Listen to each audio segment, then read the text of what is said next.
lo cierto es que es algo distinto, me siento distinto. Y además es excelente. Yo no te quiero llevar para la iglesia, solamente que los martes tenemos estudio bíblico. Si quieres pasar por ahí. Pero dije, no, son bromas. Yo creo que lo que Dios está haciendo contigo es extraordinario. Así que yo no tengo guille de ayudante de Dios. Yo solamente soy proclamador de las buenas nuevas. El Espíritu Santo es el que hace la obra. Amén. Así que, ¿cómo te puedo servir? Si quieres, vamos esta semana y compramos un libro en la librería sobre cómo leer la Biblia y introducción a los diferentes libros de la Biblia, y seguimos siendo amigos, porque dije, ya la obra está hecha. Así que el Señor está haciendo cosas extraordinarias, amén, al lado suyo, en su vecindario, con sus amigos, con sus amigas. Así que todo va a caminar, el mudo va a cantar y los ojos de los ciegos se van a abrir. Amén. Antes de proseguir, veo a Luz que está aquí. Qué bueno, Luz, que estás acá. Luz en estos días pudo decirle hasta luego a su querido amante, esposo por más de 70 años, a nuestro hermano Rafael, que está con nosotros. Qué bueno, Luz, que estás aquí. Marcos capítulo 9, del verso 14 hasta el verso 29. La palabra del Señor lee así. Quiero leerla en la versión Reina Valera 60. Y quiero leer el pasaje completo, todos los versos. La palabra, en el nombre del Padre, del Hijo y del Espíritu Santo, lee así. Cuando llegó a donde estaban los discípulos, vio una grande multitud alrededor de ellos y escribas que disputaban con ellos. Y enseguida toda la gente viéndole se asombró y corriendo a él le saludaron. Él les preguntó, ¿qué disputáis con ellos? Y respondiendo uno de la multitud dijo, Maestro, traje a ti mi hijo que tiene un espíritu mudo, el cual donde quiera que le toma le sacude y echa espumarajos y cruje los dientes. Y se va secando y dije a sus discípulos que lo echasen fuera, y no pudieron. Y respondiendo él les dijo, oh generación incrédula, ¿hasta cuándo de estar con vosotros? ¿Hasta cuándo os he de soportar? Traédmelo. Y se lo trajeron, y cuando el espíritu vio a Jesús, sacudió con violencia al muchacho, quien cayendo en tierra se revolcaba echando espumarajos. Jesús preguntó al padre, ¿cuánto tiempo hace que le sucede esto? Y él dijo, desde niño. Y muchas veces le echan el fuego y en el agua para matarle, pero si puedes hacer algo, ten misericordia de nosotros y ayúdanos. Jesús le dijo, si puedes creer, el que cree, todo le es posible. E inmediatamente el padre del muchacho clamó y dijo, creo, ayuda mi incredulidad. Y cuando Jesús vio que la multitud se agolpaba, reprendió al espíritu inmundo, diciéndole, espíritu mudo y sordo, yo te mando, sal de él y no entres más en él. Entonces el espíritu, clamando y sacudiéndole con violencia, salió y él quedó como muerto, de modo que muchos decían, está muerto. Pero Jesús, tomándole de la mano, le enderezó y se levantó. Cuando él entró en casa, sus discípulos le preguntaron aparte, ¿por qué nosotros no pudimos echarle fuera? Y él les dijo, este género con nada puede salir, sino con oración y ayuda. El domingo pasado el Señor me dio la oportunidad y el privilegio de poder compartir esta reflexión con los hermanos del culto de las 11. Y nosotros tenemos la particularidad de que hay hermanos y hermanas que pueden venir al culto de las 8, vienen al culto de las 11, vienen al culto de las 6:30. Y muchas veces cuando uno tiene la responsabilidad de compartir la palabra, uno se pregunta, otra vez voy a predicar lo mismo, para que la gente escuche lo mismo. Pero cuando uno trata de buscar la dirección del Señor, uno siente en el corazón, uno entiende que esa palabra la debe de compartir con otros y con otras, pues uno trata de ser obediente. Así que por eso es que en esta mañana comparto la reflexión que compartí el domingo pasado en el culto de las 11 con ustedes en esta mañana.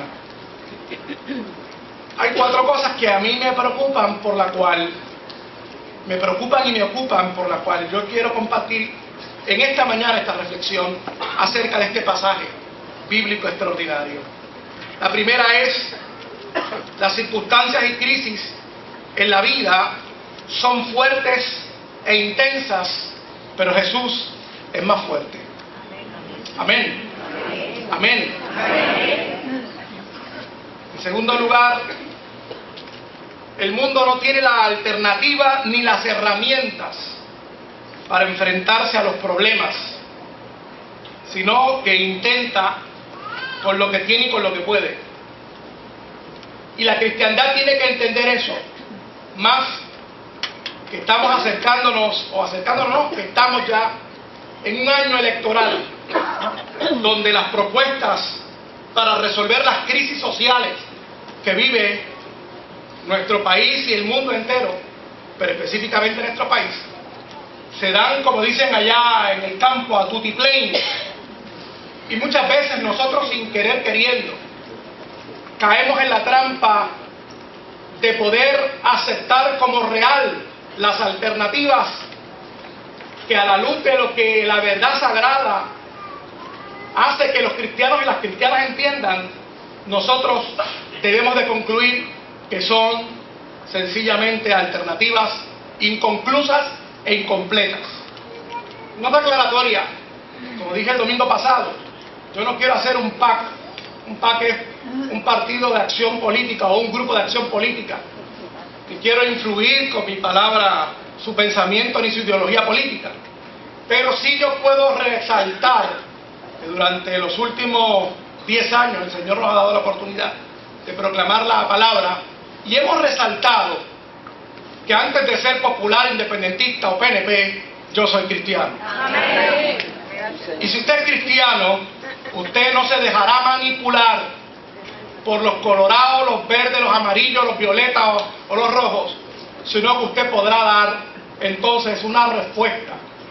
E inclusive el Espíritu Santo lo tomará a usted para que usted pueda dar a nuestros políticos, a nuestros dirigentes, alternativas reales, no ilusorias y no promesas que se desvanecen en el aire, ni tampoco inventos ni copy-paste de cosas que no funcionan y de intentos fallidos que nunca traerán paz, nunca traerán progreso real y nunca solucionarán las crisis y los problemas que vivimos.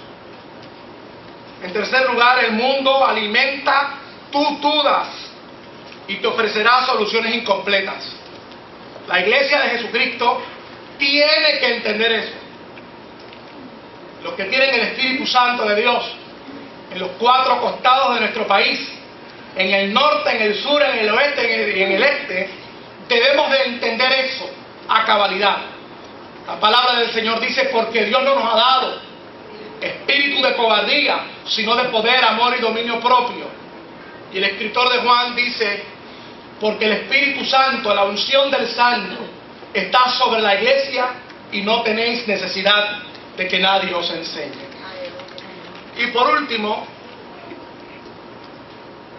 no nos dejemos impresionar por el contexto de fracaso, negativismo y angustia que nos rodea en febrero 26 del 2012, sino que recordemos lo que Jesús dijo: en el mundo tendréis aflicción, pero confiad, yo he vencido al mundo. Con estas premisas me acerqué al texto bíblico para encontrar alternativas. Y yo le había puesto como título a esta reflexión: el verdadero problema. Porque este relato que aparece en Mateo, en Lucas y aquí en Marcos, tienen solución para problemas y tienen una presentación que nos hace falta a nosotros como cristianos para que podamos enfrentarnos con nuestras capacidades, con lo que somos, con lo que tenemos. Y obviamente, trabajar con esas capacidades, trabajar con esas alternativas que tenemos, e inclusive invitar a otros y a otras a trabajar y pensar, elaborar soluciones que usted como cristiano y como cristiana, como miembro del cuerpo de Jesucristo, tiene, porque es inspirado por el Espíritu Santo de Dios. Mateo y Lucas relatan este mismo pasaje que acabamos de leer en Marcos. Yo escogí a Marcos porque es rico en los detalles de esta historia. Marcos tiene la peculiaridad en particular de ser el primer evangelio. Allá dicen los que saben que es escrito para el año 70 y que posiblemente es tomado directamente de la narración de los eventos y del recuerdo del mismo apóstol Pedro. Los biblistas entienden que Marcos es aquel que narra el libro de los Hechos que acompañaba a los discípulos, y que su primer nombre era Juan, y por lo tanto Marcos va de forma narrativa, en hechos más que en discursos, a declarar que Jesucristo es Dios. Y obviamente yo le venía diciendo a Gustavo en el camino, Gustavo es mi hijo del medio de 13 años, le venía preguntando: Gustavo, ¿quién es el Señor de tu corazón? ¿Quién gobierna tu vida? Y él me decía, pues Dios, ¿no? Ok, vamos a articular eso mejor. Tú tienes que declarar que Jesucristo es el Señor de tu vida. Tú tienes que declarar que Jesucristo es Dios. Y son declaraciones que muchas veces nosotros las damos por sentados, pero cuando hacemos un análisis y hacemos un exégesis del pasaje, cómo se aplica a nuestra vida, nos vemos muy pobremente declarando que Jesucristo es el Señor de nuestra vida. Y se enseñorea de nuestra vida los problemas, las crisis, se enseñorea de nuestra vida toda la sintomatología de la crisis, pero el Jesucristo no reina en nuestro corazón, porque esa ética, esa manera de vivir con Jesús, por Jesús y en Jesús, algunas veces no aparece en nuestro ideario, no aparece en nuestra acción, no aparece en nuestras proposiciones diarias hacia la vida, hacia nuestros hijos, hacia nuestras esposas, hacia nuestros esposos, hacia los problemas que nos confrontamos diariamente. Jesucristo no aparece esbozado claramente, como lo diría Colosenses, porque Él es la imagen misma del Dios invisible, porque a Él le fue dado toda la autoridad. Y esos cuestionamientos, o mejor dicho, esos delineamientos teológicos tienen que estar claros en nosotros. Y créame, como cito al doctor Pablo Jiménez, profesor de Nuevo Testamento, que dio clase en el Seminario Evangélico de Puerto Rico, que nos contaba un testimonio precisamente de una querida anciana en su iglesia, que cuando él está narrando allá el libro de Apocalipsis, los 3 principios que hay narrados en el Apocalipsis, él quería sorprender a su congregación diciéndole esto, y esta querida hermana se levanta y le dice: pastor, yo creo que del verso a tal hay una narración del principio, del verso tal hay otra narración, y del verso tal hay otra narración. Y él le preguntó: ¿en qué seminario usted aprendió eso? Yo: en ninguno, leyendo la palabra.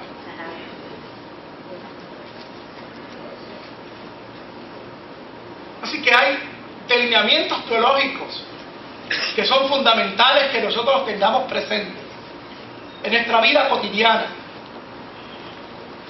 para nosotros poder testificar con hechos, que Jesucristo es el Rey de Reyes y Señor de Señores. Marcos se encarga de eso. Marcos no tiene muchos discursos. pero sí tiene mucha narrativa de eventos en particular. Y de forma muy única, sin él ser un literato, desde el primer capítulo hasta el último, hasta el 16 si no me equivoco, es el evangelio más corto, nos va a narrar que Jesucristo es el Señor.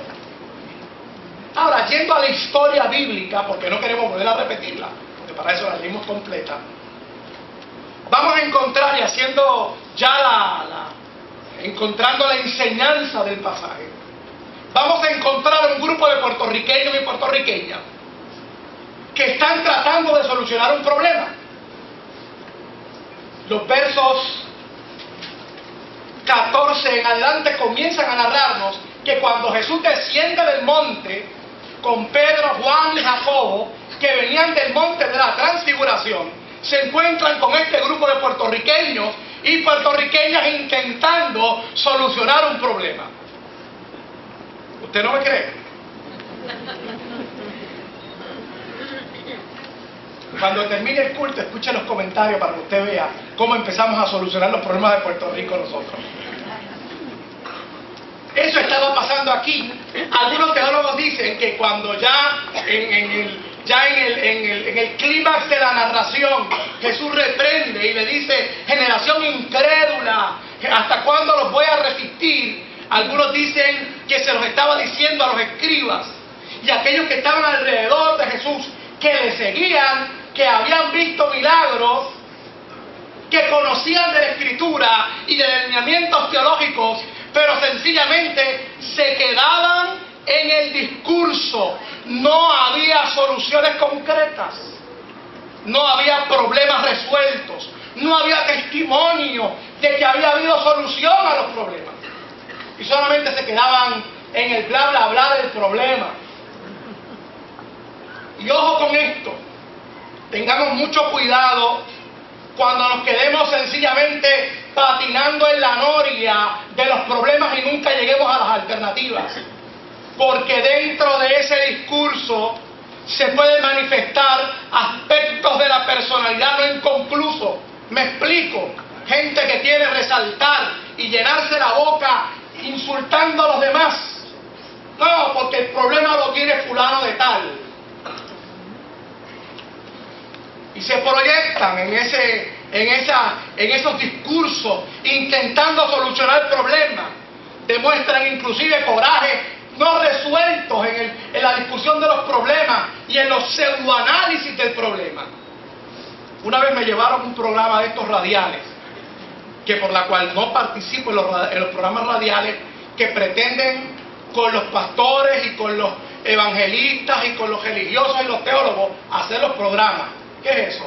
Pues viene fulana de tal o fulana de tal que tiene un programa bien rankeado, como decimos nosotros, y nos llama para que demos la opinión.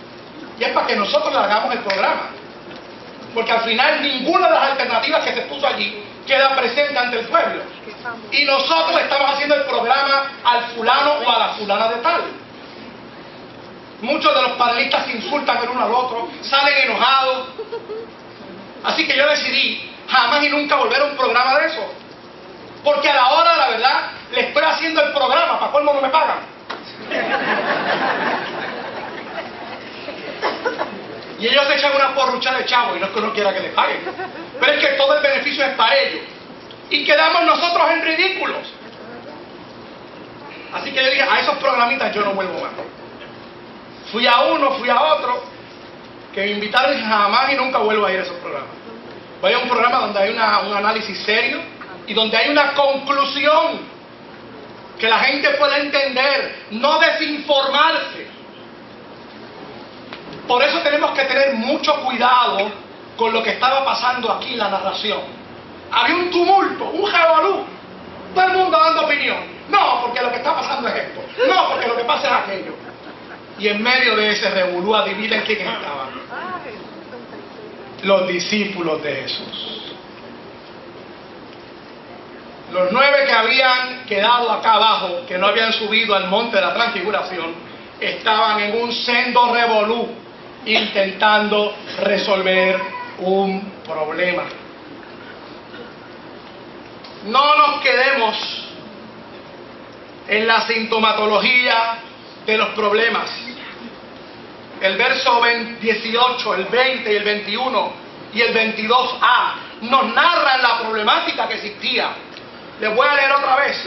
El verso 18 dice: donde quiera que le toma le sacude, echa espumarajos, cruje los dientes, se va secando. Y para colmo dije a sus discípulos que le echaran fuera y no pudieron. No nos podemos convertir en el problema.